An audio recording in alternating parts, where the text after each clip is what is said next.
Today, no ice and really hardly any rain to speak of heading into late tomorrow and tomorrow night. Now, throughout tonight and into the earlier half of tomorrow, we are going to have to deal with some showers. But into that New Year's Eve forecast, cloudy skies, temperatures dropping from the 40s to the 30s. So we're going to cool down quite a bit, and we're going to keep things quite chilly as we go later on into 2023 for next week, as we'll keep more highs in the low 40s. Now, as we get past tomorrow night, we head into Sunday, New Year's Day. Jets and Seahawks, they're going to be in town. We're talking about low to mid 40s throughout the game. We'll see some sun breaks, and I think the better chances of seeing some sun during the middle and the latter part of the game as those clouds continue to clear on out. Not too much wind. We'll keep those around 2 to 5 miles per hour with that game starting at about 1:05 p.m. 47 at Tacoma right now. We're at 47 in Olympia, upper 40s in Bellingham and in Mount Vernon.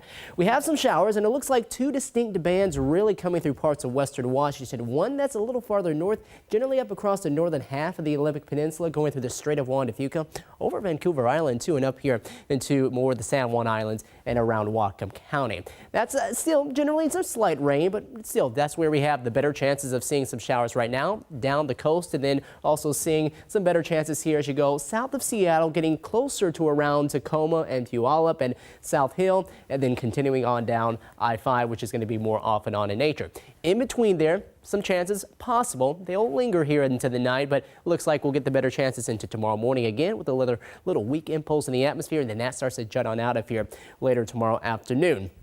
A lot of moisture farther south. See that plume of clouds right there? That is an atmospheric river heading into northern California. We'll continue to dive southward. We're missing out on it this time, but we still have enough cold air and enough moisture around with that as we head into the night. That winter weather advisories still in effect here across the North Cascades for Skagit and Whatcom counties, where we're going to keep an eye out for 5 to 10 additional inches of snow up to those parts for elevations above 2,500 feet. Future radar shows that a lot of this, continues to move through as we go into the night, but you are going to start to see some of this break down. We'll go into tomorrow morning about 6 or 7 o'clock.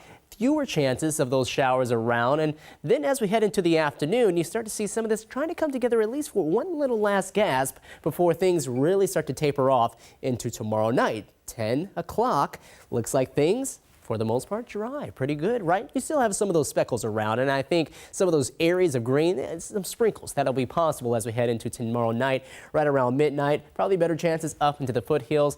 Wouldn't say, though, we can completely rule out any sort of raindrop at all, but I think we can rule out no sort of soaking rains going to be in the picture for us into tomorrow's New Year's Eve forecast. So looking good there, and also for Sunday, and then we start to head back into next work week, and guess what? More rain chances are on the way, plus cooler temperatures too, with highs falling in the low 40s.